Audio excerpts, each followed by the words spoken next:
Le corps déformé, la douleur insupportable, une odeur si nauséabonde qu'elle faisait s'évanouir les courtisans les plus aguerris. Après sa mort, des fluides cadavériques s'écoulèrent de son cercueil, léchés par des chiens errants.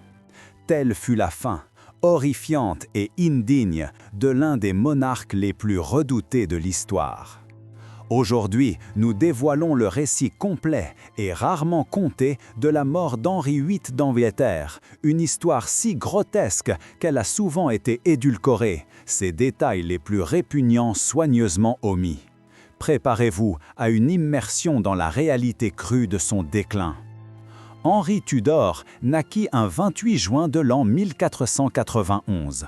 Lorsqu'il accéda au trône, à l'âge de 17 ans, il était l'incarnation même de la splendeur princière. Grand, athlétique, avec des cheveux roux dorés et une allure majestueuse, il était considéré comme le plus beau souverain d'Europe. Un ambassadeur vénitien de l'époque, visiblement impressionné, écrivit qu'Henri possédait une figure extraordinaire et un visage angélique, supérieur en beauté à tout autre prince chrétien.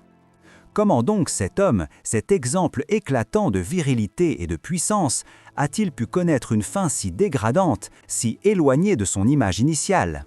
Le tournant fatidique survint en janvier 1536. Alors qu'il avait 44 ans, Henri participa à un tournoi de joute à Greenwich. Ce qui commença comme une démonstration de force et d'agilité se transforma en catastrophe. Le roi fut victime d'une chute terrible, son cheval s'effondra sous lui, l'écrasant de tout son poids. Henri resta inconscient pendant 2 longues heures, son royaume suspendu à un souffle. Bien qu'il ait survécu à l'impact initial, cette blessure à la jambe droite ne guérirait jamais complètement.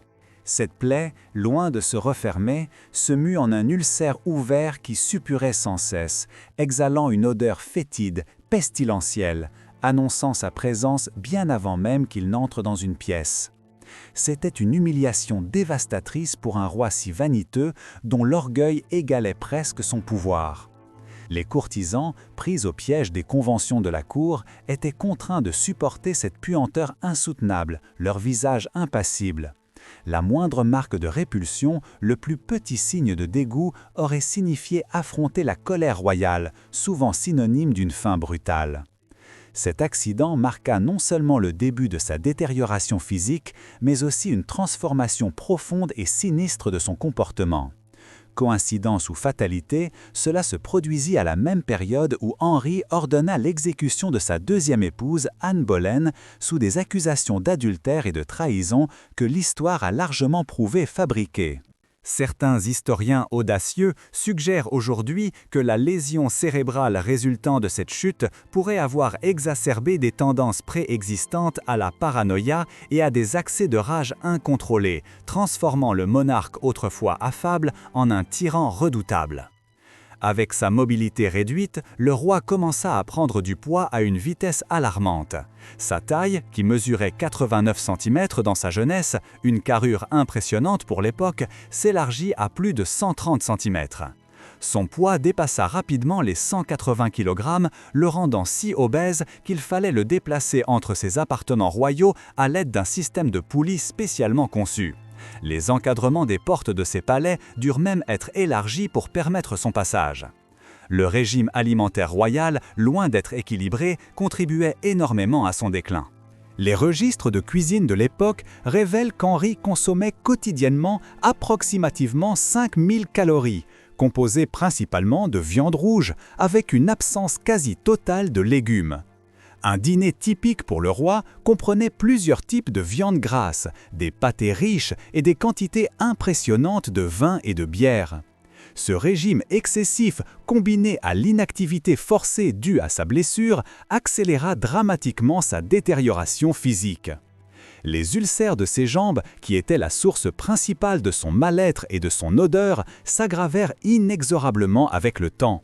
Les médecins de la cour, fidèles aux pratiques de l'époque, appliquaient des traitements que nous savons aujourd'hui être non seulement inefficaces, mais carrément nuisibles. Ils utilisaient la cautérisation au fer chaud, une torture insupportable, et des applications de mélanges contenant de l'arsenic et du mercure, des poisons redoutables. Des saignées régulières étaient également pratiquées, ne faisant qu'affaiblir davantage un corps déjà lourdement éprouvé. Les plaies devinrent si graves que, par endroits, les os étaient visibles à travers la chair en décomposition. L'odeur, déjà intolérable, atteignit des sommets d'horreur, sa présence pouvant être détectée à travers non pas une, mais 3 pièces entières. À 49 ans, Henry épousa Catherine Howard, une jeune femme d'à peine 19 ans. Il décrivit ce mariage comme un retour à la jeunesse, un rêve illusoire de rajeunissement. Cependant, la différence d'âge vertigineuse, combinée à son état physique répugnant, ce corps déformé, cette odeur putride, rendait cette union profondément grotesque et pathétique. Loin de la passion, elle n'était que l'ombre d'un désir fané. Catherine, incapable de supporter son mari déformé et malodorant, chercha le réconfort et l'affection qu'elle ne trouvait pas dans les bras d'un jeune courtisan. Lorsque cette liaison fut découverte, la fureur du roi fut sans limite. Sans la moindre hésitation, il ordonna l'exécution des 2 amants, son cœur endurci par la jalousie et l'humiliation. Son dernier mariage, célébré avec Catherine Parr en 1543, était bien davantage un arrangement politique que l'expression d'un amour romantique. Loin de la passion enflammée, Catherine assuma un rôle plus proche de celui d'une infirmière dévouée que d'une épouse traditionnelle, prenant soin du roi mourant avec une dévotion surprenante, surtout compte tenu du destin tragique de ses prédécesseurs. Dans ses dernières années de vie, Henri fut assailli par de multiples affections médicales. Les spécialistes modernes s'accordent à penser qu'il souffrait probablement de gouttes sévères, une maladie agonisante, d'hypertension artérielle galopante et d'insuffisance cardiaque qui affaiblissait inexorablement son cœur surmené. Certains historiens ont même suggéré l'hypothèse de la syphilis, bien que ce diagnostic reste vivement contesté par de nombreux experts contemporains. Quelle que soit l'étendue exacte de ces maux, cette combinaison dévastatrice de maladies transforma ces dernières années en un tourment continu, une descente aux enfers de la souffrance. Les récits de l'époque décrivent un roi qui alternait entre des périodes de douleur insupportables, durant lesquelles il hurlait et maudissait tous ceux qui l'entouraient, et des moments de profonde mélancolie où il restait immobile pendant des heures, plongé dans une torpeur sans fin. Le brillant homme d'État d'autrefois n'était plus qu'une ombre, éteinte par la souffrance. La paranoïa d'Henri, déjà présente, s'intensifia de manière terrifiante avec sa souffrance physique. Jadis un stratège aiguisé, il devint obsédé par des conspirations imaginaires, voyant des traîtres à chaque coin de couloir, des menaces dans chaque regard. Dans un accès de folie, alimenté par la douleur, il ordonna l'exécution de ses amis les plus proches et de ses conseillers les plus loyaux, sur de simples soupçons infondés. La terreur régnait à la cour. Un commentaire imprudent, un regard mal interprété pouvaient signifier une accusation de trahison et la mort certaine. Fait notoire, il fit exécuter Henry Howard, comte de Surrey, pour haute trahison seulement 9 jours avant sa propre fin. C'était le geste d'un homme qui avait perdu tout sens de la réalité, dont le règne était devenu une danse macabre avec la folie. Sa peur de l'empoisonnement devint une obsession dévorante. Il mit en place un système élaboré de sécurité alimentaire exigeant que des serviteurs goûtent chaque plat avant qu'il n'arrive à sa table. Tous les ustensiles étaient minutieusement inspectés, passés au crible d'une anxiété grandissante. Cette fixation, loin d'être une simple précaution, pouvait être un symptôme de son instabilité mentale croissante, peut-être le résultat de petits accidents vasculaires cérébraux récurrents qui ravageaient son cerveau et brouillaient sa raison. Le roi était emprisonné dans sa propre déchéance. À mesure que la fin approchait, la souffrance d'Henri atteignit des niveaux presque inimaginables. Dans ces derniers mois, il pouvait à peine bouger, même avec l'aide de ses serviteurs. La gangrène s'était installée dans ses jambes, dévorant sa chair et intensifiant l'odeur déjà insupportable qui émanait de lui. La cour royale, autrefois un lieu de splendeur et de faste, devint un lieu de miasmes et de chuchotements étouffés. Les courtisans, leurs visages marqués par l'horreur, se couvraient le nez avec des mouchoirs imprégnés de parfum, tout en s'efforçant de maintenir une façade de dévotion en présence royale. Durant son dernier hiver, entre 1546 et 1547, la santé du roi se détériora à une vitesse effrayante. Il souffrait de fièvres récurrentes, probablement dues à une septicémie généralisée, résultant des nombreuses infections qui rongeaient son corps. Sa respiration devenait de plus en plus difficile, des râles emplissaient l'air de ses appartements et les épisodes de délire devinrent fréquents. Des témoins rapportèrent que pendant ces moments de confusion, le roi murmurait souvent les noms de ses épouses décédées. Le nom de Jane Seymour, la seule qui lui avait donné l'héritier mâle tant désiré et qui mourut en couche, revenait avec insistance. Et, de manière plus troublante encore, on disait qu'il prononçait aussi le nom d'Anne Boleyn, dont le fantôme, disait-on, le tourmentait sans relâche. Curieusement, malgré son état manifestement terminal, personne à la cour n'osait suggérer que le roi était mourant. La loi anglaise de l'époque considérait comme une trahison de prédire la mort du monarque, une offense punie de mort. Ainsi, médecins et courtisans maintenaient une façade délirante, assurant que sa guérison était encore possible, même lorsque l'odeur âcre de la décomposition émanait déjà de son corps encore vivant, transformant chaque jour en une épreuve insoutenable pour tous ceux qui se trouvaient à proximité. Le 27 janvier 1547, réalisant enfin que sa fin était proche, Henri, dans un geste de lucidité ultime, permit finalement que l'archevêque Thomas Cranmer soit appelé à son chevet. Le roi, déjà trop faible pour parler, serra la main de Cranmer lorsqu'on lui demanda s'il mourrait dans la foi chrétienne. Ce fut son dernier geste conscient, le dernier signe d'une volonté vacillante. Dans les premières heures du 28 janvier, à l'âge de 55 ans, le roi jadis puissant exhala son dernier souffle, achevant une vie de pouvoir absolu et de souffrance intolérable. Mais l'indignité de sa condition ne s'arrêta pas avec la mort. En raison de sa taille énorme et de son obésité morbide, il fallut construire un cercueil spécial d'une dimension inaccoutumée pour contenir sa dépouille.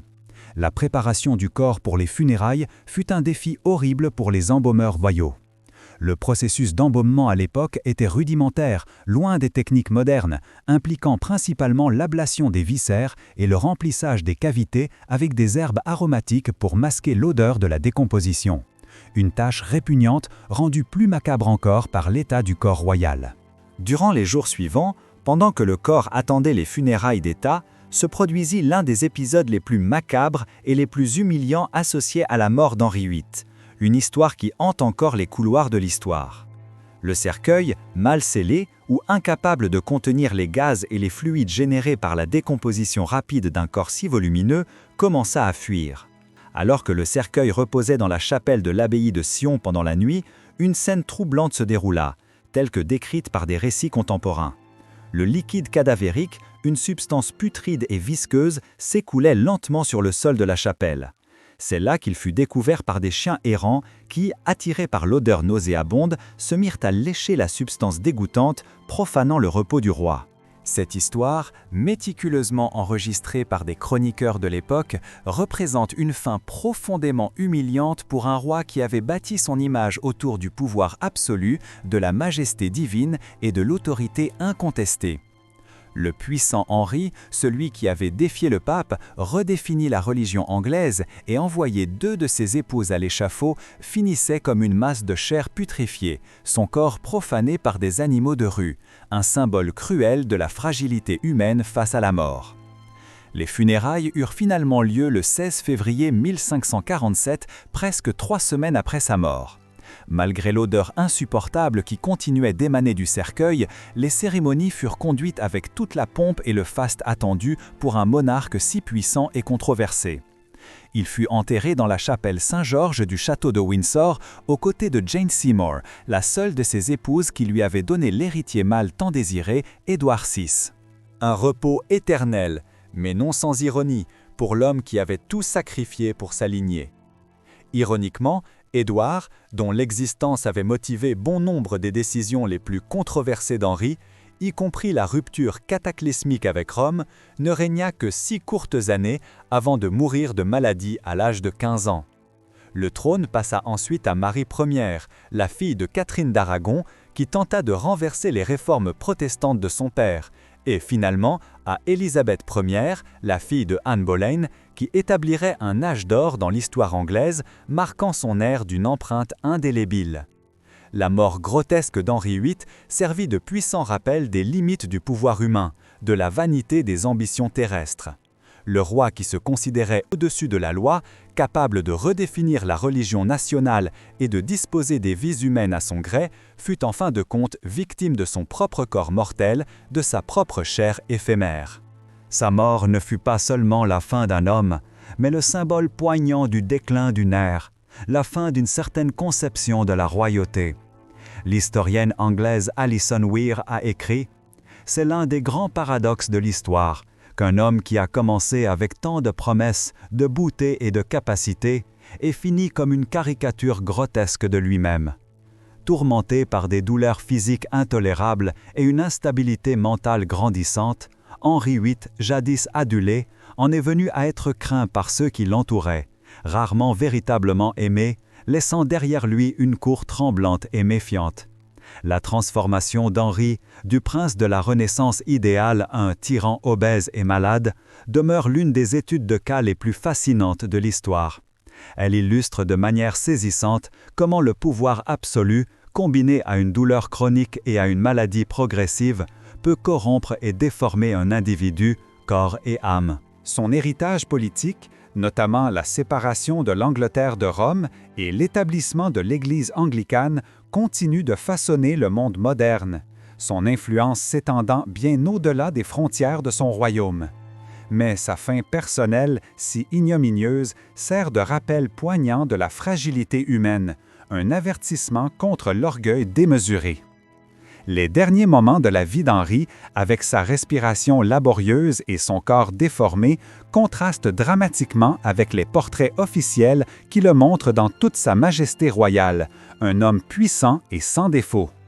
Cette dissonance profonde entre l'image publique soigneusement construite et la réalité privée, celle d'un homme brisé, est l'une des grandes leçons de sa vie et de sa mort.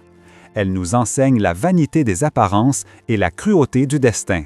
Ainsi s'acheva l'existence de l'un des monarques les plus notoires de l'histoire anglaise, non pas dans la gloire attendue ou la sérénité du trépas, mais dans une odeur insupportable et une fin indigne de sa couronne et de son rang. L'homme qui transforma l'Angleterre et altéra de façon permanente le cours de l'histoire occidentale, celui qui défia pape et roi, finit, comme nous tous, victime de l'inévitable détérioration de la chair, de la mortalité inhérente à l'existence. Son histoire est un rappel que même les plus puissants parmi nous sont soumis aux lois implacables de la nature et du temps. Le pouvoir, la richesse, la gloire, tout cela est éphémère. Seul l'impact de nos actions et les leçons que nous en tirons peuvent perdurer. Ce récit est une invitation à la réflexion sur la condition humaine, sur la précarité de l'existence et sur la manière dont la maladie et la souffrance peuvent réduire même les plus grands à leur simple humanité. C'est un miroir tendoie à notre propre mortalité.